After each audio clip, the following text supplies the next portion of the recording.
Would you like to know the key to building unlimited wealth from your dental practice while serving your patients at the highest possible level? So stay tuned, because that's exactly what we're going to be talking about right now in this live broadcast from PPO Exit.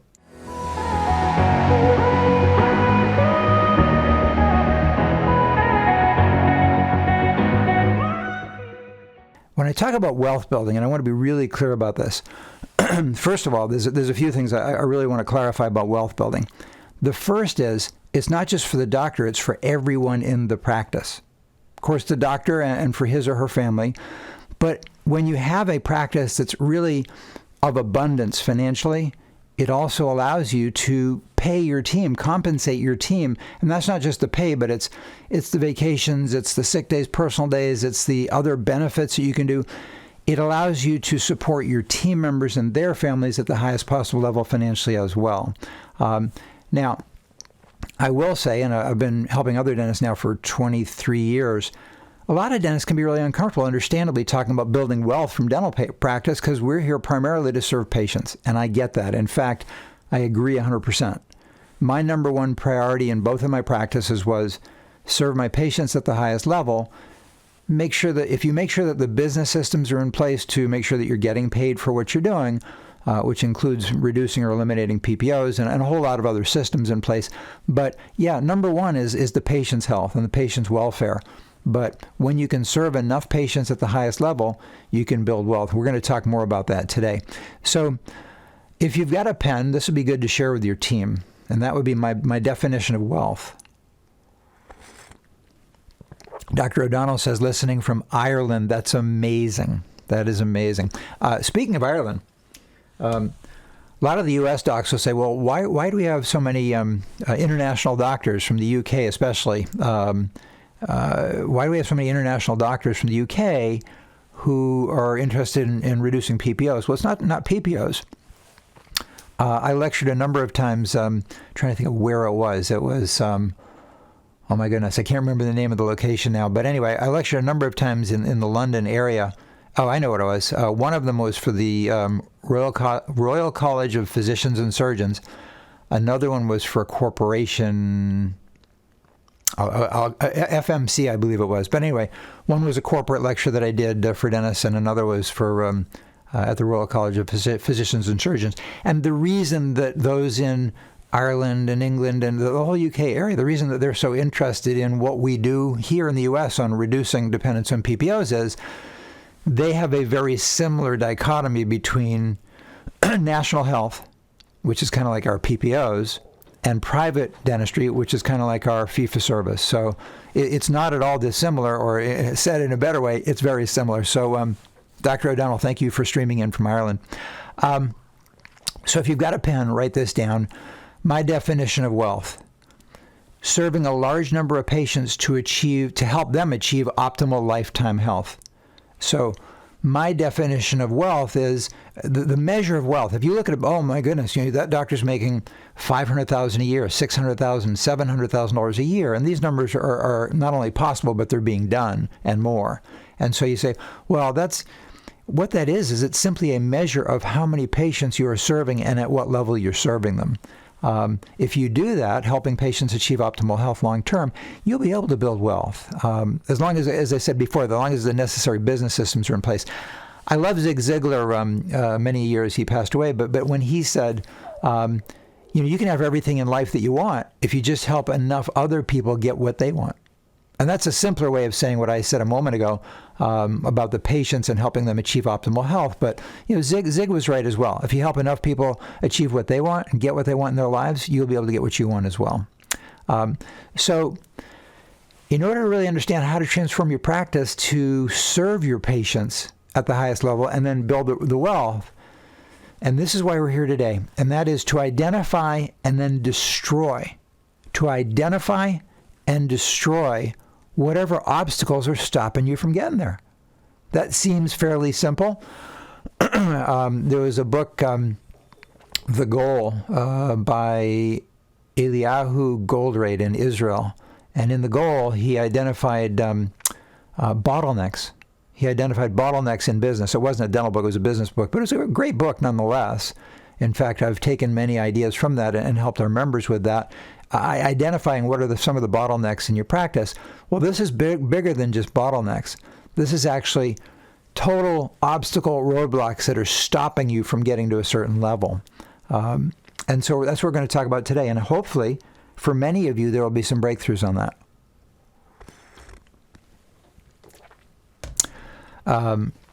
So what's the number one single biggest obstacle preventing 99% of dentists from achieving the practice and then the life and lifestyle of your dreams? Well, to understand that best, let's look at a short list that I created.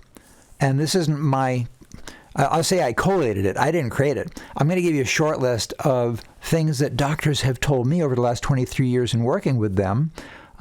Reasons why they believe they've been unable to break through their glass ceiling of whatever they've achieved. Let's say they're doing 200,000 or 400,000 or 5 or whatever. I remember at one of our Freedom Summit member retreats a couple years back, somebody took the mic, because we do a lot of Q&A, and somebody took the mic and he said, Dr. Orent, could you tell us if any of the members are in this room are doing over 500,000 a year net income, their personal income? So I didn't want to just ask people to raise I knew there were many, but I didn't want to ask them to just raise their hands because that would have been embarrassing.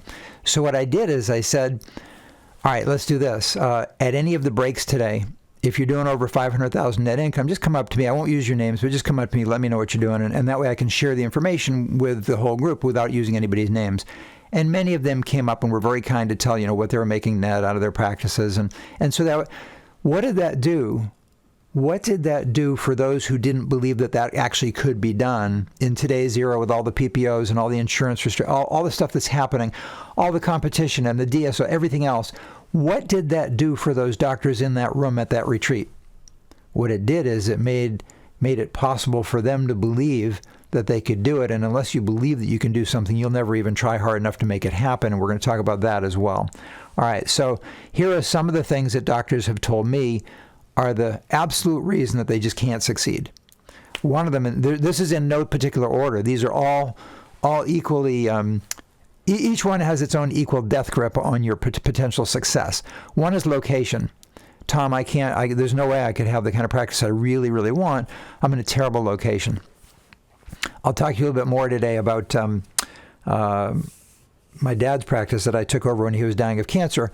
He was in a terrible location. And he felt that location was a big part of the reason that he wasn't able to get out of PPOs, the reason that he was always behind on the bills. He was never able to put he told me when he was dying of cancer at the Mass General Hospital, Elizabeth and I, my wife and I, sat down with him, and he said, I've never really told you, really how stressed out things are for me in the practice, but I need to talk to you now because I need to tell you my situation. And he said, I have no life insurance. I have nothing put away for your mother, as in zero. We owe $100,000 just on the daily bills. Just on the daily bills. The lab supply. He said they're probably going to shut us down if we can't catch up on that. In fact, the day he passed away and we took over the practice, the day that Elizabeth and I walked into that practice and took it over, we wrote a check for $100,000 from our personal account just so that the bookkeeper could catch him up on the bills, just so we didn't get shut down when we were taking over that practice, to help out my mom and build something nice for her. So one of his big beliefs was the location. He was in a small strip mall. He was in an urban area that was very economically depressed area. So, which brings me now to the next of the bullet points of the obstacles that doctors tell me. The next one is demographics, which ties in a location. So, yeah, you don't understand who our patients are. The demographics. The average income in my area is X. The average family in my area has Y. The people in my neighborhood, our patients, most of them don't go to college, and none of so it's all about demographics for those who believe that it's the demographics. So some believe it's location, some believe it's demographics, which also ties into another one of my father's beliefs and his whole team, actually, because he had 11 chairs. He had a huge team, 3 GPs, 2 specialists, 3 hygienists, and a big support team, and they were losing money. And one of the things that they all believed was it's the insurance that our local population has. Most of our patients have this union insurance, or they have the teachers union, or they have the local iron, whatever they would describe, it's just terrible insurance, and they won't do anything beyond their insurance, and their attitude and educational level, health. Okay, so those are some other reasons that many dentists believe they really can't get to where they want to be, at least not where they are. Maybe I need to move my practice. We're going to talk about that too. True story about a young lady who told me that she was thinking of moving her practice. We'll get into that in a little bit. What else? A lot of dentists tell me it's competition. There's just too many dentists in my area. We had 70 general dentists within a few blocks of me. And there was only a local population of 60,000 people. So I wasn't anywhere near Boston. I was about 40 minutes to the west, and we didn't draw, very rare for us to draw anybody from Boston who's living in the Boston area. So we're in a suburb, average community, and yet when I almost crashed and burned 27 years ago, and it literally came within 3 days of losing my home and my practice, I said, number one, I have to learn the business principles behind how you build a business out of in a practice, not just become clinically good, which, clinically I was good, but AACD accredited, AACD examiner, went through all the Dawson and Strupp and did all the stuff that you guys do as well, but clinically isn't enough. And I almost lost. I came within 3 days of losing my home and my office because I just couldn't make it financially. So in addition to putting a lot of different systems in place that I had really crafted to solve a lot of the issues in the business side, then I was also able to reduce the PPOs to zero. So I went 100% fee-for-service in Framingham. And it took me about 2 years in my dad's practice, but I eliminated 13 of his 15 plans there as well. So competition. I had 70 general dentists within a few blocks of me in Framingham, and people said, there's no way, Tom, that you can drop PPOs. All they have to do, literally, they don't even have to move their car. They just have to leave their car in your parking lot and walk in either direction. There's going to be so many dentists because, I was in an area of all the physicians and dentists and attorneys in my area. They were all on these couple of streets. So, yeah, my local colleague said it would be a death sentence for your practice to do that. And turns out it was nothing but. It was just the opposite. I'm not suggesting you just drop PPOs, but if it's done right, it can be done anywhere. By the way, Leonard Nimoy, one of my favorite people, not just actors, one of my favorite people. So sorry he passed away, but Leonard Nimoy was our keynote speaker at one of our coaching member events a number of years back, many years ago. And I remember him saying that when he was a young, starving, hope-to-be, wannabe actor, and he was out in L.A., and he was waiting on tables, and he got into a cab, and he said the cab driver was talking to him, and he said, what are you doing, young man? What do you do? He says, well, I wait on tables, but I'm going to be an actor.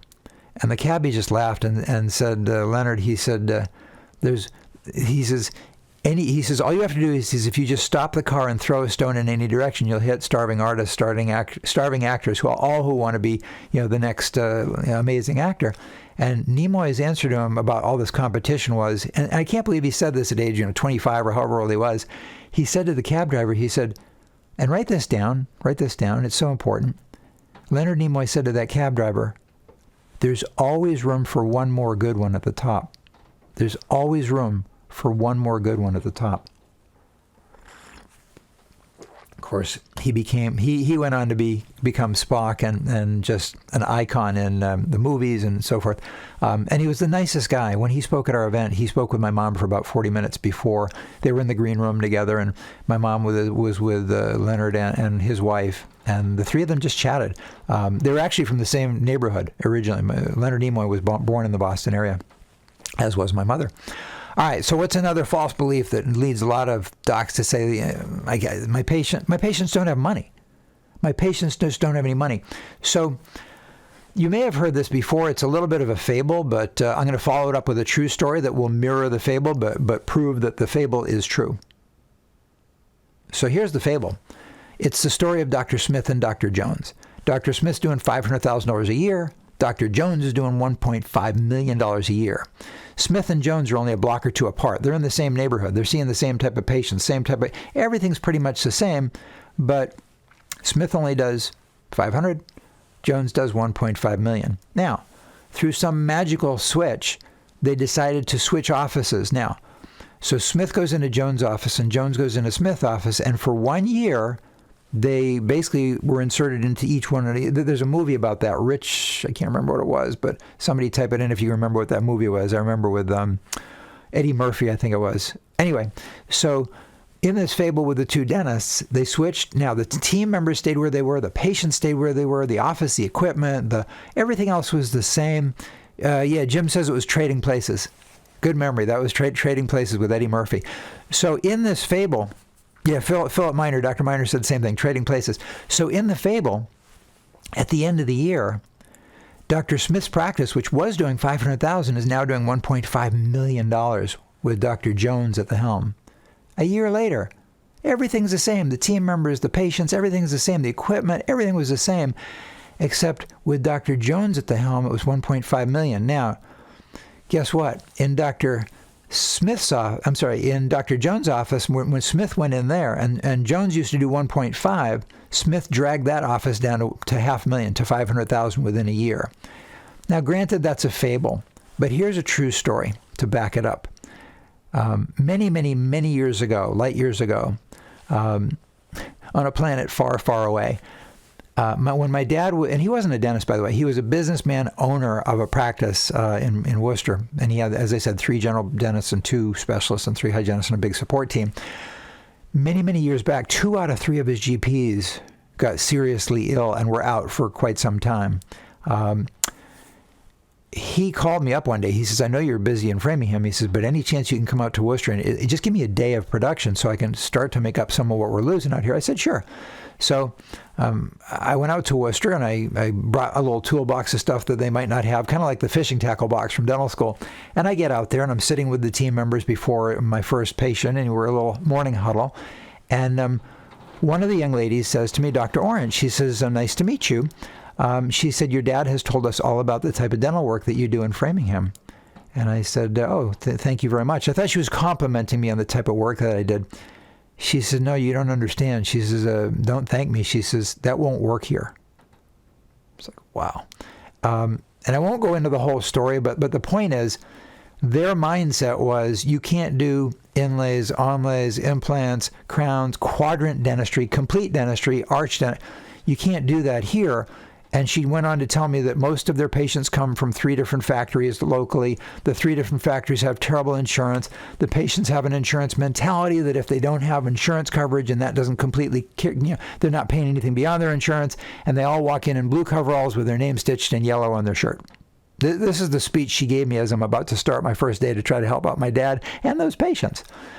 So I was with no support, no team support at all. And yet the very first morning, one of the young men who I saw, maybe a young man in his early 30s from one of the local factories, I proposed and he accepted a quadrant of complete dentistry. And before he said yes, the first thing he said to me, by the way, the yes was the second thing he said to me.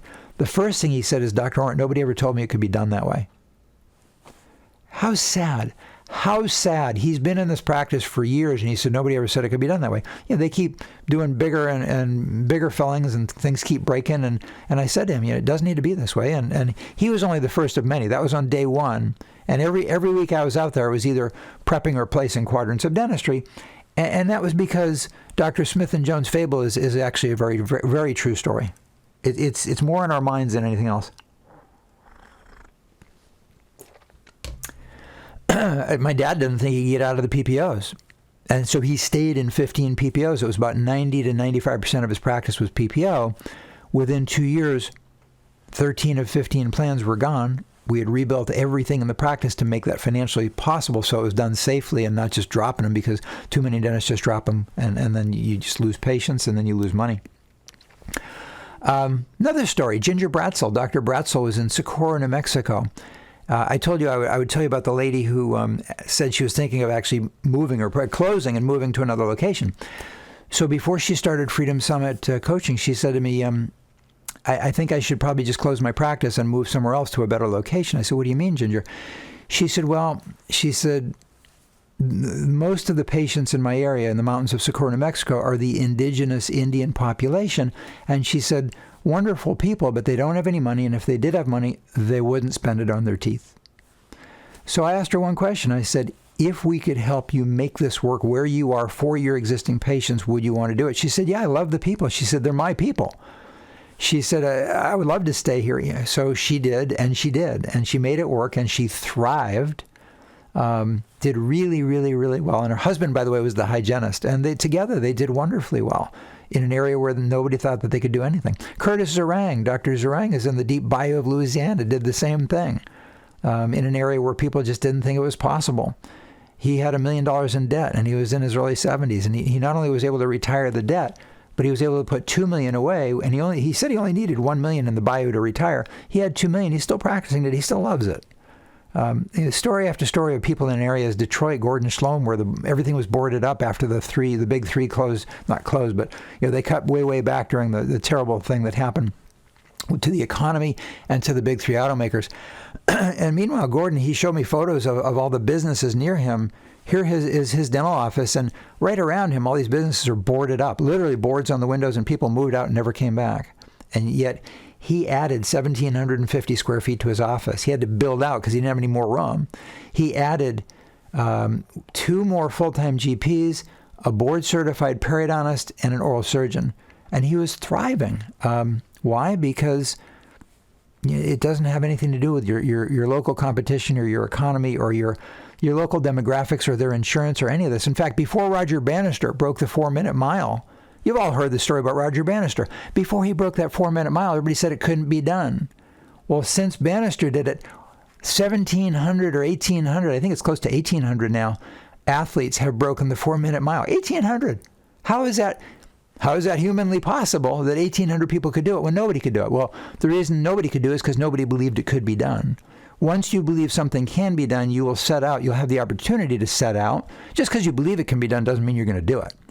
But it's the first step. It is the most important factor. It's the single most important factor. It's the single most important factor to ultimately being able to help your patients achieve optimal health and longevity, and you building a practice of your dream. By the way, your local colleagues will tell you, you're nuts. This can't be done here. And I'm not even talking about going fee for service. I'm talking about even dropping 1 or 2 big PPOs, even dropping a couple plans that are just destroying you numbers wise. And the amount that they take from you, the money in the old days, losing 20% to PPOs was, it's terrible. We're losing 20%. Today, a lot of dentists would be really fortunate if they could get their loss down to 20%. What we see on average is about 30 to 35% loss to PPOs, which is a third of your year working for free, which makes no sense. It makes no sense. We talked to some doctors who are losing 38, 40% or more. Some parts of California, some parts of Texas, it's high 40s.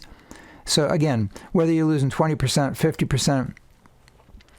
50%, I'll tell you that after I did what I did in both of my practices, and one became 100% fee for service, one became 90% fee for service before I sold both. You'll see on your screen, it says right there, type liberation. Now, if you're watching live, type it into the comments right now. If you're watching the video replay, type it into the comments under the video, because my team is always watching for the word liberation written under these types of videos, because that's when we'll reach out to you and set up a short call. It's basically a PPO reduction call. It's super quick and easy. It's complimentary. It's 5 or 10 minutes max. We never go more than 10 minutes or 15. They're very short. But it gives us, in that amount of time, my team members, our PPO exit breakthrough coaches will ask you a series of questions in that short call to determine whether or not we might be able to help you. In many cases, we can't, and we'll tell you that. If we can, then we can talk about how you move further on and what that might look like. Now, you could type liberation in if you want one of our breakthrough coaches, to reach out for a short call. If you want to skip to the front of the line, you can schedule your own short call. Just click on the link that's in the description, and that will allow you to book a super short, maybe 5 or 10 minute complimentary PPO reduction call. You must be a general dentist. I know there's many specialists with us in the group, and we welcome you because we welcome your input. We also know that you'll gain from a lot of what we're sharing as well. But when it comes to one-on-one and coaching and just helping you figure out a map of a plan, our wheelhouse, really, our specialty is helping general dentists to do that. So you got to be a general dentist, owner of your practice, and we can help you schedule one of those calls. That's it for today. I hope you guys are having a breakthrough mentally, because that's really where it's all about. That very, very first step is the realization, not just the belief, but the realization that what you want to do with your practice is possible, and you can do that. And then you just start to take the steps to help you get there. So thank you all so much for being part of PPO Exit. That's not just our Facebook group, really. It's our movement. Have an amazing weekend. And remember, you are only one gem away. Take care, folks. Enjoy the weekend.